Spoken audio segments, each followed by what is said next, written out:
మన వాళ్ళే ఇట్లా ఉంటే బయటూరు దాడి చేయడం అన్నది సర్వసాధారణమైన విషయం. ఇలా బయటూరు ఏం చేస్తున్నాడు, జూన్ 2వ తారీఖు రాగానే ఒక సినిమా యాక్టర్ వచ్చి తెలంగాణ వాదులంతా కూడా ఉగ్రవాదులతో సమానం అని ఒకసారి మళ్ళీ ఆయన్ని ఢిల్లీకి పోయి కాదు మీరు వేర్పాటు వాదం అంటారు.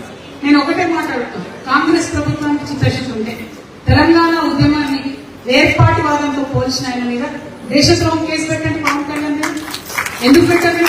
పెట్టాలి కదా. అదే నువ్వో నేను పోయి మీరు వేర్పాటు వాదం అంటే ఊరుకుంటారు, తెల్లారి కేసు పెడతారు. మొన్నటి నుంచి మేము సింగరేణి కార్మికుల కోసం తిరుగుతున్నాం, ఎక్కడ పోయినా గేట్లు తాళం వేసి నూకొని పోయినా కూడా ఒక కేసు పెడుతున్నారు. మరి ఎందుకు కేసు పెట్టారు? పవన్ కళ్యాణ్ వచ్చి నువ్వు వేర్పాటు వాదం అంటే కేసు పెట్టావా? మీది దేశద్రోహం అంటే కేసు పెట్టావా? వేర్పాటు వాదం అంటే దేశం నుంచి విడిపడడం. అడిగిన మనం దేశం నుంచి విడిపడతామా? ఎప్పుడన్నా ఎత్తిన మా తెలంగాణ ఉద్యమంలో మేము అందరం మాత్రం పాడము. ఆ తలకాయలేని సినిమా యాక్టర్ మాట్లాడే మాటలన్నిటికీ చూసుకుంటే ఎట్లా ఊరుకుంటుంది కాంగ్రెస్ ప్రభుత్వం? అంటే సినిమా వాళ్ళకు ఒక న్యాయం, ఆంధ్రలకు ఒక న్యాయం, తెలంగాణలో ఒక న్యాయం. ఇదే మేము పోయి సెక్రటేరియట్ ముంగట వడ్లు పోసి ధర్నా చేస్తాం. పెట్టలేము మాత్రం కేసు, తీసుకుపోయి అరెస్ట్ చేయాలి మమ్మల్ని. ఎందుకు ఇవ్వాలి? ఆ సినిమా యాక్టర్ వచ్చి సరే మళ్ళీ వేరే రోజు అంటే వేరు. ఆ రోజు జూన్ 2 మనం సంబరాలు చేసుకుంటున్నాం అందరం అన్ని చోట్ల.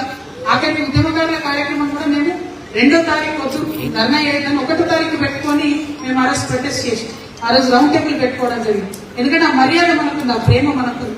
అందరూ తెలంగాణ అవతరణ దినోత్సవం సెలబ్రేట్ చేసుకుంటే మనం ఎట్లా ధర్నా చేస్తామనే విఘ్నత మాకుంటుంది. అంటే ఆ రోజు వచ్చి ఒక ఆంధ్రాయన వచ్చి అక్కడ మీటింగ్ పెడితే దేశద్రోహం అంటే తెలంగాణ ఉద్యమకారులు ఉగ్రవాదులు అంటే కేసు పెట్టలేనటువంటి చాతగాని ప్రభుత్వం తెలంగాణలో ఉంటే న్యాచురల్లీ ఆంధ్రుడు వచ్చి దాడి చేస్తారు, న్యాచురల్లీ పక్క రాష్ట్రం వచ్చి మనకు మాట్లాడారు. మరి ఎట్లా దీన్ని కంట్రోల్ చేయడం, ఏం చేయడం, దీనికోసమే ఆలోచన చేయాలనేది మీ అందరితో కూడా నేను విజ్ఞప్తి చేస్తా ఉన్నాను.